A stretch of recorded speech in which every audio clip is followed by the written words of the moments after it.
l'organisateur de m'avoir permis de venir vous présenter les aspects technologiques du séquençage. Juste une petite présentation avant de commencer. En fait, j'ai plusieurs casquettes. Donc, je suis enseignant-chercheur à Sorbonne Université. Alors, un petit rappel historique pour ceux qui ne savent pas ce qu'est Sorbonne Université. C'est l'université qui est issue de la fusion de l'ancienne Pierre et Marie Curie, Paris 6, et de Sorbonne Université, Paris 4. Mais aujourd'hui, je vais plutôt vous parler de ce que je fais en tant que responsable scientifique de la plateforme génomique de l'École normale supérieure, qui a été créée en 1999 et en fait qui provient de l'émanation du laboratoire Claude Jacques qui a participé au séquençage de l'alvure, dont vous a parlé Jacques Weissenbach tout à l'heure, donc en 1996.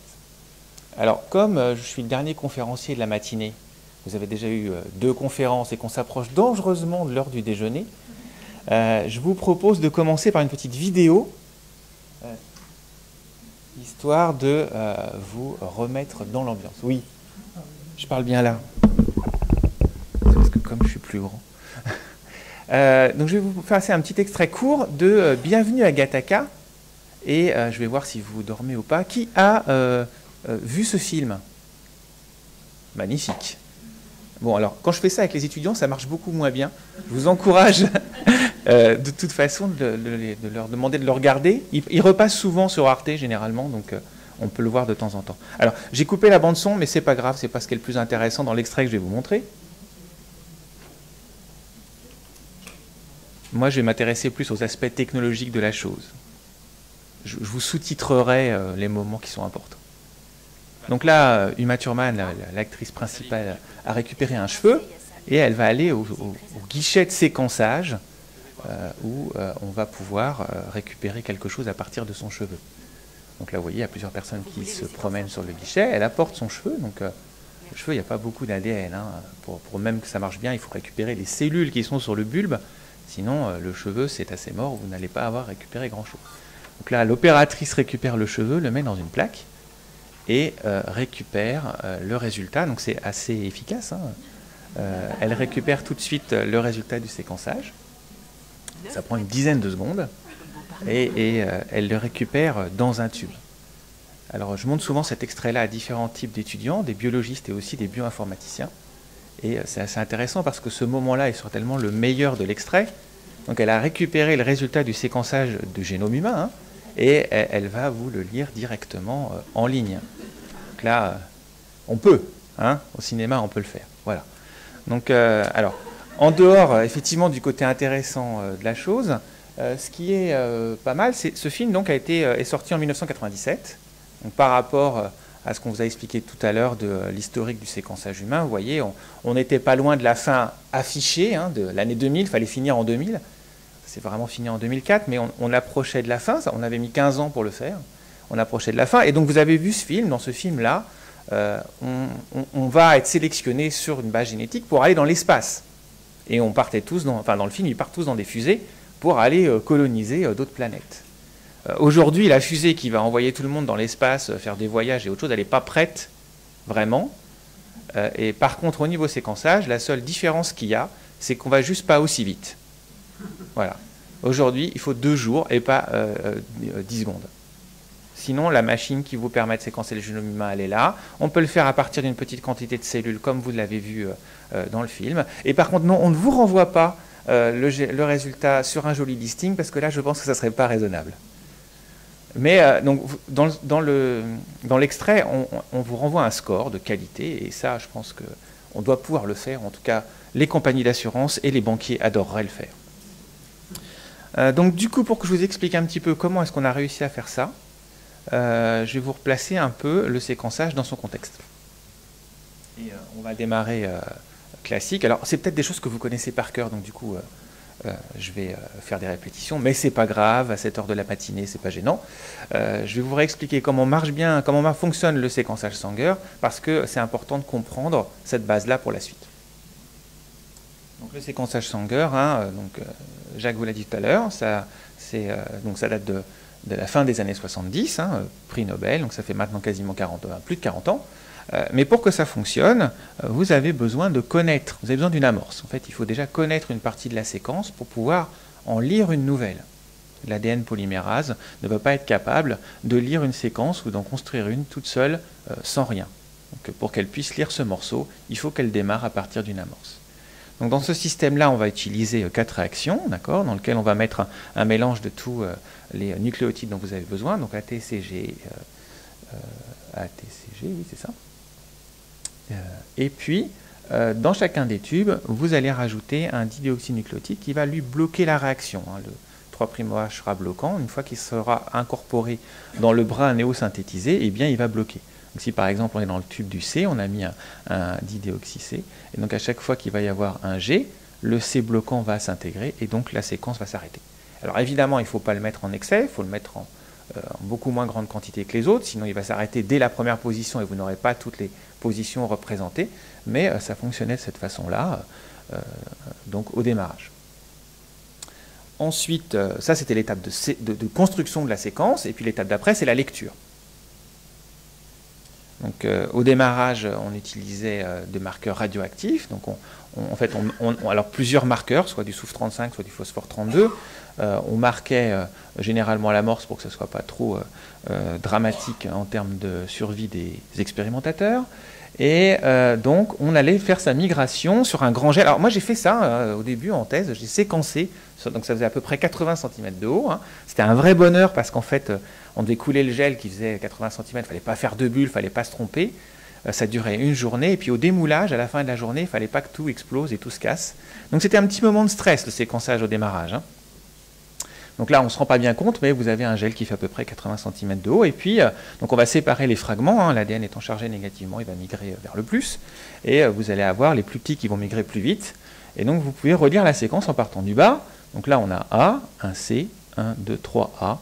Et on remonte ainsi de suite. Alors, c'était mieux de le faire à deux, parce que sinon, il y avait une quantité non négligeable d'erreurs potentielles entre le moment où on lisait et où on écrivait sur son petit papier. Et puis surtout, dès qu'on était un peu en haut, vous voyez, quand les bandes commencent à faire des pâtés, donc ça devenait dur de lire des bandes qui suivent. Donc c'est ce qu'on appelle les homopolymères, c'est-à-dire des bases identiques qui vont se suivre. Et ça, ça va avoir un impact direct, si on en met trop ou pas assez, ça va créer des insertions et des délétions dans la séquence qu'on a lue, alors qu'elle n'existe pas. Donc ça va faire des erreurs. Voilà, donc on arrivait à lire quand on était vraiment très fort, jusqu'à 1000 bases d'ADN. Alors, en 6-8 heures de migration, mais en fait ça prenait 3 jours, hein, une journée pour préparer, la journée pour migrer, et le lendemain on pouvait être rapide pour lire l'échantillon. Donc la vraie évolution qui a permis d'accélérer ce processus, c'est le passage au fluorochrome, au marqueur fluorescent, et l'utilisation de séquenceurs à capillaire, c'est-à-dire au lieu de faire ça dans un grand gel assez large, on fait la migration dans un tube très fin, un capillaire, qui permet d'augmenter le voltage, la différence de potentiel, et donc d'accélérer la migration. Et au lieu de marquer les molécules, enfin le fragment avec un marqueur radioactif, on utilise des marqueurs fluorescents sur les bases qui permet de séparer les 4 bases avec 4 couleurs différentes et donc de faire le mélange dans un seul tube, au lieu de le séparer dans 4 tubes. Donc de cette façon-là, avec un capillaire, on va avoir la migration ici de tous ces fragments avec chacun des bases colorées différentes. En bas du capillaire, on a le photodétecteur qui va détecter quelle est la base qui passe, et on obtient ce genre de représentation que vous avez peut-être déjà vu, qu'on utilise toujours. Hein. Le séquençage Sanger marche toujours dans les laboratoires pour faire ces séquences. Donc ça, c'est très efficace. C'est grâce à ce système-là qu'on a fait les projets de séquençage dont vous a parlé Jacques au début, le séquençage du génome humain qui s'est fini dans les années 2000. On utilise une machine qui, je crois, est toujours en vente, hein, donc date des années 90. Vous pouvez encore l'acheter chez le fabricant. Alors, il ne s'appelle plus Applied Biosystem parce qu'entre-temps, ça a fusionné et été racheté, mais avec cette machine-là, vous avez... donc vous passez une plaque ici avec 96 échantillons, 96 capillaires qui vont venir récupérer la réaction de séquençage, et puis vous passez devant votre système de détection qui va lire vos 96 séquences à la fois. Comme on a ici un système qui va stocker les plaques, vous pouvez en mettre plusieurs sans être obligé d'intervenir manuellement. Et donc la machine est capable de séquencer relativement pas mal de choses. Et à la grande époque de ces séquenceurs à capillaire, donc le Broad Institute, un grand institut de séquençage à Cambridge, Massachusetts, aux États-Unis, avec un hangar de 126 machines comme ça, peut séquencer le génome humain en 12 jours. Voilà, donc ça, c'était l'approche Sanger, qui a très bien marché, qui fonctionne très bien. Seulement aujourd'hui, en production couramment dans les laboratoires, ce qui a permis de diminuer les coûts et de passer à la vitesse supérieure, c'est ce qu'on appelle la seconde génération de séquençage. Alors, il y a plusieurs types de vocabulaire qui existent. Tout au début, on parlait de Next Generation Sequencing, NGS, ce qui avait certainement du sens dans les années 2007 quand on a commencé à le faire, parce qu'on a un peu moins 12 ans plus tard, 11-12 ans plus tard, parce que le Next, ça ne fait pas une référence absolue. Ce qui est vraiment plus important, c'est qu'on parle en fait de haut débit. Parce qu'aujourd'hui, la machine la plus puissante sur le marché, elle ne fait pas 1000 séquences à la fois, elle fait 10 milliards de séquences à la fois. Et c'est la principale différence qui permet aujourd'hui de séquencer beaucoup pour pas cher. On utilise toujours de la séquence par synthèse, une approche de type Sanger. Les séquences sont plus courtes qu'avec Sanger, c'est juste qu'on en lit beaucoup plus. C'est pour ça que ça va plus vite. Alors, en gros, là c'est un peu d'historique, mais probablement dans 5 ans, quand on fera cette présentation-là, on n'en parlera plus. Dans les années, donc en 2007, sont sorties sur le marché 3 machines qui proposaient une technologie de séquençage au débit. Donc la première, qui est la technologie Illumina, à l'origine c'était un brevet développé par Solexa. Ensuite, alors, oui, enfin, c'est à peu près développé en même temps, mais Roche a aussi sorti une machine qui s'appelle le Genome Sequencer FLX, et Applied Biosystems, donc, qui était le propriétaire du séquenceur Sanger classique, a aussi développé quelque chose. Aujourd'hui, cette machine-là n'est plus vendue ni supportée depuis l'année dernière. Celle-là doit encore exister au catalogue, mais je ne suis pas certain que qui que ce soit en achète encore. Donc il y a une position de monopole de la situation d'Illumina, ce qui, pour moi, me facilite le travail, parce que je ne vais avoir à vous en présenter qu'une, et vous allez en avoir qu'une seule à retenir. Donc la première machine ressemble à ça, c'est un Genome Analyzer. Aujourd'hui ça a beaucoup évolué, ça ne sert à rien que je vous présente trop les images, mais je vais vous présenter comment ça marche. Et pour faire ça, donc je vais vous le faire sous une forme de vidéo, donc je vais vous présenter la vidéo de la technologie. Je m'arrêterai à certains moments pour vous expliquer les choses, pour que vous compreniez le fonctionnement dynamique, parce que je pense que c'est plus clair quand vous voyez comment ça se passe en temps réel. Enfin, ou expliqué de façon dynamique. On conserve les étapes qu'on avait précédemment, c'est-à-dire qu'on va commencer par préparer l'échantillon et l'amplifier. C'est comme un peu avec Sanger, on doit d'abord préparer les échantillons, et puis après on va faire le séquençage proprement dit, donc ces étapes-là sont découplées. Donc la première étape va commencer avec la préparation de l'échantillon, on va récupérer son ADN, et puis on va le fragmenter de façon aléatoire, c'est une méthode totalement aléatoire, mais comme je vous l'ai dit, on utilise un séquençage de type synthèse, il faut pouvoir obtenir un élément qu'on connaît. Donc là, on va utiliser transposase pour couper de façon aléatoire, mais on a besoin d'ajouter des adaptateurs qui vont être tous les mêmes à tous ces petits fragments. L'avantage d'avoir cet adaptateur-là, c'est que du coup, tout ce qui va être amplification du signal va pouvoir être le même pour toutes les séquences, et puis surtout, on a la même amorce pour tout le monde. Je vous rappelle, là, c'est la même chose, on va utiliser une ADN polymérase, elle a besoin de s'accrocher sur une amorce pour démarrer la réaction. Donc là, on a des cycles d'amplification par PCR qui vont permettre de rajouter les adaptateurs dont on a besoin aux 2 extrémités et qui vont être tous les mêmes pour les 2 fragments. Qui vont rajouter pour les 2 fragments. Donc ça permet finalement de pouvoir ajouter tout ce dont on a besoin. Je ne vais pas rentrer dans le détail, mais je vous montrerai juste une partie tout à l'heure. Ça vient de ça. Donc on va rajouter les 2 éléments aux 2 extrémités. Et puis ensuite, l'étape, ça va faire de ce qu'on appelle de la clusterisation, en fait, l'amplification du signal. Donc là, on est sur un espèce de sandwich de lames de verre, donc on a 2 lames de verre l'une sur l'autre, et la particularité ici, c'est que sur la surface de la lame de verre, vous allez avoir des oligonucléotides qui vont être complémentaires de ce que vous avez rajouté aux extrémités à l'étape précédente. D'accord ? Donc de cette façon-là, ça va pouvoir s'hybrider. Vous voyez, une des extrémités va s'hybrider avec celle qui lui est complémentaire sur la surface, et la surface, elle est attachée de façon covalente. En faisant une première réaction ici, on va créer le brin complémentaire et maintenant on l'a attaché à la surface de verre. Ensuite, il va pouvoir se replier et ça forme une petite amorce qui va permettre de faire un démarrage de réaction de PCR. D'accord ? Vous allez pouvoir de cette façon-là, c'est bien, il fait une pause, donc non, c'est parfait. Donc vous allez pouvoir de cette façon-là faire une amplification grâce à cette propriété que va avoir l'ADN de se replier parce qu'on a sélectionné sa taille. Et donc vous allez avoir là maintenant, à partir de la molécule de départ, une seule molécule, vous allez avoir plusieurs exemplaires. On fait ça un certain nombre de fois, plusieurs milliers de fois, pour avoir ce qu'on appelle un cluster, donc un petit groupe de la même séquence de départ, mais localisé physiquement à un endroit précis. Et c'est de cette façon-là qu'on s'affranchit de la manipulation de tubes ou de plaques. on peut réussir à en amplifier une grande quantité. Alors, le petit souci, c'est que là, si on séquençait directement, vous auriez les deux molécules dans les deux sens, et donc ça mélangerait la séquence. Donc on doit se séparer d'un des deux brins, on le fait juste en coupant de façon enzymatique une des deux extrémités, dans laquelle on a un site de coupure, et on va ne conserver plus qu'un seul brin pour passer à l'étape suivante, qui est celle de séquençage. On va lire la séquence proprement dite. On utilise une amorce de séquençage qui va se retrouver juste à l'extrémité ici de la séquence à lire. Et dans le mélange, on va mettre toutes les molécules, que vous compreniez comment ça marche. Ici, donc, on met un mélange avec les 4 bases ATCG, dans lesquelles chaque base est associée avec un fluorochrome. Mais le fluorochrome, en fait, il bloque l'extrémité 3'OH. D'accord ? Donc, une fois que la base complémentaire là, du A, le T, va s'être incorporée, eh bien, on ne pourra pas mettre une autre base derrière. Un autre T ne pourra pas s'ajouter, parce que le 3' n'est pas libre. D'accord ? Donc, on n'en met qu'une seule à la fois. Par contre, on met la base sur tous les clusters répartis à la surface de la lame. D'accord ? Donc, vous allez avoir, si j'ai 1 milliard de clusters, je suis en train de lire 1 milliard de premières positions partout sur ma lame. D'accord ? Ensuite, on va avoir une étape de lecture.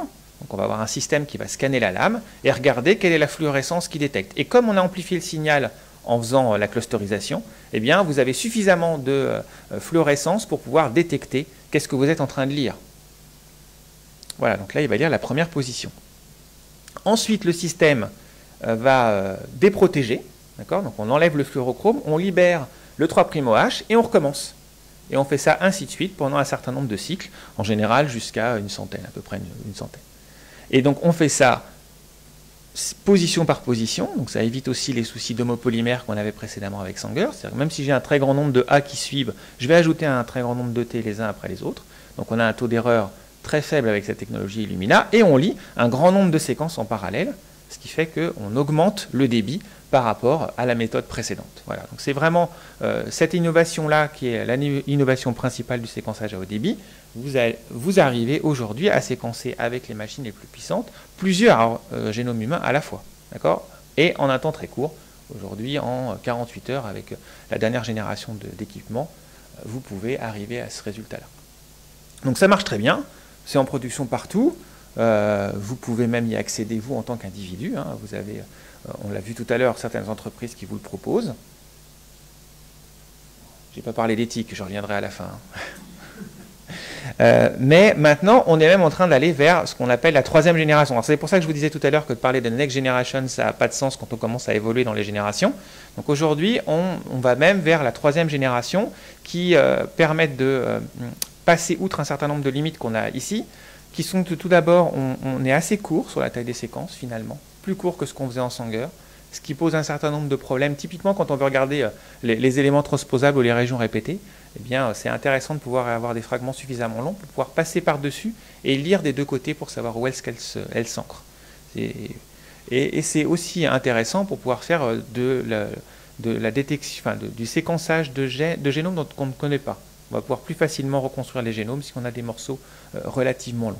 L'autre défaut de la technologie Illumina, c'est que en fait, vous avez découplé l'étape d'amplification-préparation de l'étape de séquençage. Finalement, vous pourriez avoir des biais de PCR d'amplification, et puis c'est un peu lent, c'est-à-dire qu'on ne lit pas directement en temps réel. Si je veux le faire en 10 secondes, comme on l'a vu dans le film tout à l'heure, là, avec Illumina, ça ne marchera pas. Je ne pourrais pas l'avoir aussi vite. Donc la 3e génération de séquenceurs a comme objectif de résoudre ces problèmes-là. Elle existe déjà, elle est sur le marché depuis maintenant, en production depuis 3-4 ans. Alors, il y en a plusieurs, là je vais vous en présenter qu'une. C'est un choix totalement biaisé, hein. J'ai préféré vous en présenter qu'une. Il y en a d'autres, je ne sais pas si c'est celle qui va gagner, mais je n'ai pas le temps d'être plus exhaustif. Celle que je vous présente ici est basée sur des pores biologiques insérés dans des membranes. Donc on va utiliser la propriété de pores biologiques qui vont pouvoir faire passer des molécules. Là, en l'occurrence, on va faire passer de l'ADN. Et comme on applique une différence de courant à la membrane, eh bien, un peu comme de l'électrophysiologie, on va pouvoir détecter la modification du canal de ce pore en fonction de la molécule qui est en train de passer. Et évidemment, la structuration du canal ne va pas être la même si c'est un A, un C, un G ou un T qui passe. Et donc, en détectant le signal électrique, on est capable de savoir qu'est-ce qui est en train de passer à travers le pore. Donc ça se représente un petit peu de cette façon-là. vous avez votre molécule qui va venir ici avec une protéine à la surface du pore, le pore qui va la faire passer, et on va avoir un signal électrique qui va être directement dépendant de ce qui passe. Alors, c'est un petit peu plus compliqué que ce que je vous explique là, mais en gros, c'est le principe. L'avantage aussi, c'est qu'on peut faire passer n'importe quelle molécule. Ça marche pour de l'ADN, mais on peut aussi faire passer de l'ARN directement. Et puis, comme on va être en train de lire directement la molécule, eh bien, on peut lire des bases qui sont modifiées. On peut lire des bases qui ne sont pas exactement celles qu'on attend, on peut lire les uraciles, on peut lire tout ce qui est modification de base avec de l'épigénétique, puisque ça va avoir une influence sur la conformation du pore et donc sur le signal électrique que vous détectez. On n'amplifie pas, donc pas de biais, on peut directement partir de la quantité de matériel de départ, on le charge dans le système et on va lire la séquence directement. Donc là, c'est aussi un vrai intérêt parce qu'on peut réussir à s'affranchir des problèmes de culture dont on parlait tout à l'heure, puisqu'on va pouvoir directement récupérer l'ADN, l'extraire, en prendre un petit peu et puis le passer sur le système. Alors, bon, là, c'est très joli, très marketing. Dans la pratique, ça ne marche pas aussi bien encore tout à fait, mais on arrive à des jolis résultats, surtout en termes de taille de lecture lue. Juste une petite... Sur la diapo suivante, je vous présente un peu séquentiel comment ça fonctionne. Donc vous avez votre molécule d'ADN avec sa protéine d'adressage qui va s'approcher du canal. Et puis à ce moment-là, le système va passer, l'ADN va commencer à passer à l'intérieur. Et puis elle va arriver jusqu'au bout. Et elle est parfois capable, bon là ça a un peu changé, mais elle est parfois capable de reprendre l'autre extrémité pour le lire du deuxième côté et avoir une meilleure qualité de séquence. Et en même temps, on va détecter le signal. Alors, on ne détecte pas exactement une base à la fois, on détecte une combinaison de bases à la fois, mais donc avec des algorithmes d'apprentissage, on arrive à pouvoir détecter ce qui passe. L'avantage de cette technologie-là, c'est que c'est très rapide. Vous avez en temps réel. Vous n'avez pas besoin d'imagerie particulière pour faire la détection, puisque vous allez juste vous baser sur la détection du signal. La contrepartie, ici, c'est que vous allez avoir un taux d'erreur qui est un peu plus important que la méthode Illumina, parce que ça dépend beaucoup de la vitesse de passage. Donc, plus elle va passer, la molécule passe plus ou moins vite, vous pouvez faire pas mal d'erreurs d'insertion et d'élétion. Et puis aussi parce que comme le système est capable de reconnaître n'importe quelle base, mais que vous ne les connaissez pas biologiquement, il n'apprend pas toujours tout correctement et il ne sait pas exactement ce qu'il est en train de voir. Ça existe. C'est biologiquement concret, mais vous n'arrivez pas à le détecter. Mais le vrai avantage de la technologie, c'est qu'en fait, elle ne prend pas de place. Voilà, ça, c'est le séquenceur. Donc, alors, je ne l'ai pas apporté ici avec moi, mais en gros, c'est une grosse clé USB que vous allez brancher directement sur votre ordinateur et qui va vous permettre de faire le séquençage. Alors, on n'atteint pas les débits qu'on vous a présentés avec, on ne reséquence pas un génome humain là sur sa paillasse, parce qu'on n'a pas encore atteint aujourd'hui ces débuts-là, mais vous arrivez à obtenir des molécules très longues. On peut séquencer des molécules uniques jusqu'à 100 kilobases de longueur, donc c'est beaucoup plus long que ce qu'on fait actuellement avec la technologie Illumina ou ce qu'on faisait avant avec Sanger. Donc aujourd'hui, on est un peu limité en nombre de pores. Vous allez obtenir en général une centaine de milliers de séquences. Ça va dépendre un petit peu de la technologie, mais avec ce genre d'approche-là, eh bien, par exemple, sur Tara Océan, ils embarquent les séquenceurs pour pouvoir maintenant directement accéder aux échantillons, puisque je crois bien, une bonne partie du budget de Tara, c'est l'expédition des échantillons avec DHL pour après les envoyer, enfin, je ne sais peut-être pas le DHL, mais en tout cas l'expédition des échantillons depuis les stations, jusqu'à les ports d'attache, jusqu'aux laboratoires qui vont les analyser, ce qui coûte cher et puis aussi fait perdre du temps. Donc il y a effectivement beaucoup de développement aujourd'hui au cours de cette technologie-là, qui n'est pas encore tout à fait mûre, je pense, pour remplacer celle d'Illumina précédente et faire toutes les applications en génomique humaine qu'on a pu voir jusqu'à maintenant, mais qui fonctionne bien. Alors, sur cette diapo-là, ce que je trouve intéressant, c'est qu'en fait, c'est une technologie 3e génération, mais en fait, ça fait quasiment, vous voyez, pratiquement 20-30 ans que les gens réfléchissent à ça, puisque la première réflexion date d'avant, mais le premier brevet sur on va réussir à faire passer un ADN au travers d'un pore et on va lire la séquence, c'est 1995. Donc c'était en plus intéressant parce que j'étais à un congrès à Londres au mois de mai où Dinner et Brandon étaient présents et expliquaient que en fait c'est parce qu'ils s'étaient mis à 3 avec Church dans 3 universités différentes qu'ils avaient réussi à convaincre les gens de breveter l'idée, parce qu'au démarrage, chacun dans leur coin, ils n'avaient pas réussi à convaincre le département valorisation que ça valait le coup de faire quelque chose.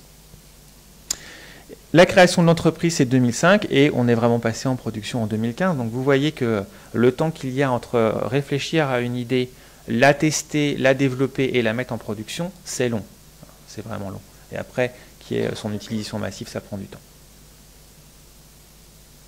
Voilà, donc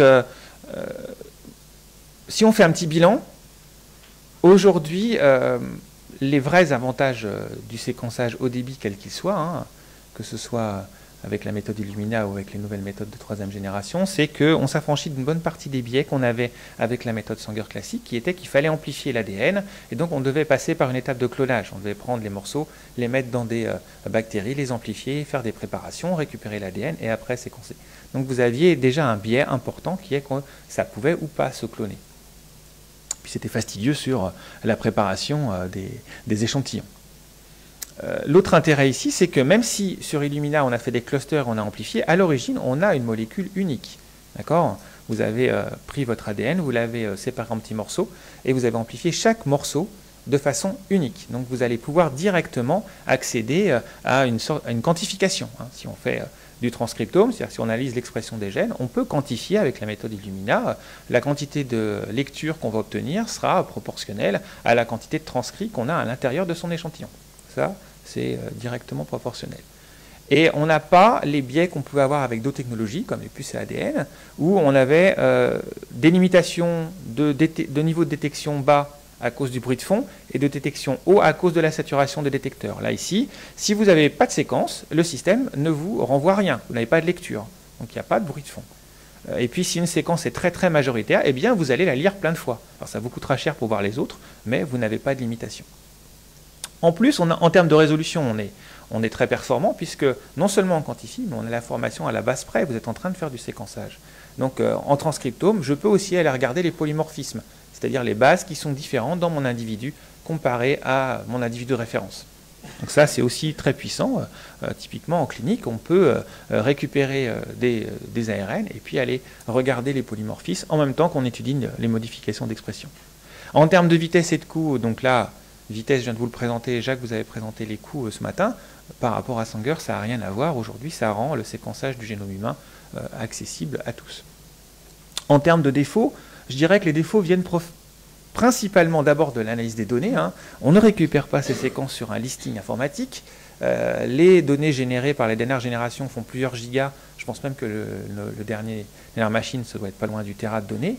Donc quand vous faites ce genre de volume, se posent des questions de flux de données, hein, c'est-à-dire comment je vais l'envoyer à mon utilisateur, comment je vais la garder, comment je vais la traiter, ça devient compliqué, hein, ça prend du temps, on doit réfléchir à comment on fait ces calculs, on ne doit pas réaliser, on ne peut pas envoyer tout ça facilement, on ne peut pas vous renvoyer les choses sur une clé USB, hein, ça ne tient pas sur une clé USB, et aussi la technologie bouge beaucoup. Ce qui est compliqué pour suivre, ce qui est compliqué pour quand on est une plateforme en termes de modèle économique, comme on a des choses qui sortent sur le marché tous les 6 mois, il faut savoir si ça vaut le coup de les tester ou pas. Et puis surtout parce que ces machines, quand même, en tout cas Illumina, coûtent assez cher. On est à plusieurs centaines de milliers d'euros. Et donc quand une machine change au bout de 4 ans, ou est obsolète au bout de 4 ans, en termes d'amortissement de l'équipement, c'est un petit peu compliqué. Et aujourd'hui, finalement, ce qui est limitant, hein, c'est plus tellement séquencer, c'est mettre les échantillons dans l'appareil. Hein. Avec la toute dernière génération d'appareils, si je voulais faire l'analyse du transcriptome, sachant que la machine tourne en 2 jours, et qu'elle est capable d'analyser jusqu'à, je pense, pratiquement 400 échantillons à la fois, je n'arrive pas à fabriquer 400 échantillons en 2 jours. Donc aujourd'hui, ce qui est limitant, c'est la fabrication d'échantillons. Voilà. Donc, si on résume un petit peu, en termes d'évolution, comment ont changé les niveaux d'échelle d'analyse, on est parti en fait des premières études qui était basé sur les espèces. Hein, on comparait le génome humain avec le génome des chimpanzés, on regardait comment il était différent du génome du Néandertal, c'était finalement des mélanges. Avec l'automatisation du Sanger et ses hangars à séquenceurs, on a pu commencer les études populationnelles, aussi avec l'aide de la démocratisation des puces à ADN. Et donc on a eu pas mal d'études de population génétique. Hein, on a comparé les génomes européens avec les génomes asiatiques, les génomes africains, pour faire tout un tas d'études en épidémiologie et en évolution. Aujourd'hui, on en est là. je dirais en classique, on en est là, c'est-à-dire qu'on est en train de regarder dans un individu, on fait pas mal de comparaisons entre tissus, on regarde dans le cancer comment évoluent les cellules, est-ce qu'on peut trouver les stades, est-ce qu'on peut prédire, est-ce qu'on peut adapter les traitements, est-ce qu'on peut classer les patients. On fait beaucoup d'études de métagénomique. Jacques vous l'a présenté plutôt du côté environnemental, mais on le fait aussi beaucoup sur ce qui est en médecine, hein, puisque on a des différences importantes dans les métagénomes, par exemple au niveau intestinal, dans la bouche ou dans le côlon, qui peuvent avoir des implications sur les maladies. On peut essayer de voir des corrélations entre les individus. Donc c'est beaucoup de choses qui sont en train de se faire en ce moment. On a aussi beaucoup d'études épigénétiques où on va aller regarder les différences de marqueurs dans les tissus. Ce vers quoi on est en train d'aller, donc on en a parlé un petit peu tout à l'heure, c'est au niveau de la cellule unique. Donc ça pose des questions de quantité de matériel, mais aujourd'hui maintenant c'est accessible, hein. Vous pouvez séquencer les génomes d'une cellule, analyser les transcrits d'une cellule, alors on fait plusieurs à la fois, hein. Ça permet de voir est-ce qu'on a des effets prédéfinis, particuliers, de populations différentes. Finalement, comme on n'étudiait qu'une population tissulaire avant, on était en train de regarder un mécanisme statistique, mais on pourra essayer de mieux comprendre comment ça marche. Donc il y a beaucoup de choses qui se font aujourd'hui, qui se font à toutes les échelles, hein. L'organisation des chromosomes, la demi-vie des molécules, comment est-ce que la traduction va se faire, la transcription va se faire, la traduction aussi, la réplication. Donc on est capable maintenant d'accéder directement à ces mécanismes-là à l'échelle du génome. Alors c'est compliqué parce que derrière, on n'analyse plus un échantillon. Quand on a fait sa manip, on récupère 1 millier, 10 000 résultats sur ces cellules. Donc la quantité de données qu'on récupère et le temps de traitement est lui aussi multiplié. Donc ça complexifie la problématique. Mais aujourd'hui, on en est là. Alors, j'ai encore une petite diapo surprise derrière, mais j'aurais juste rajouté un petit élément. Finalement, et on en parlait, vous en parliez tout à l'heure, c'est accessible.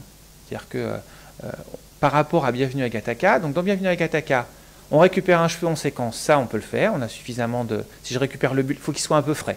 C'est mieux de l'avoir tiré sur la personne qu'on veut analyser, mais ça doit être jouable. Donc si on a récupéré les cellules du bulbe, on peut séquencer. Avec la quantité de matériel qu'on a, on y arrive.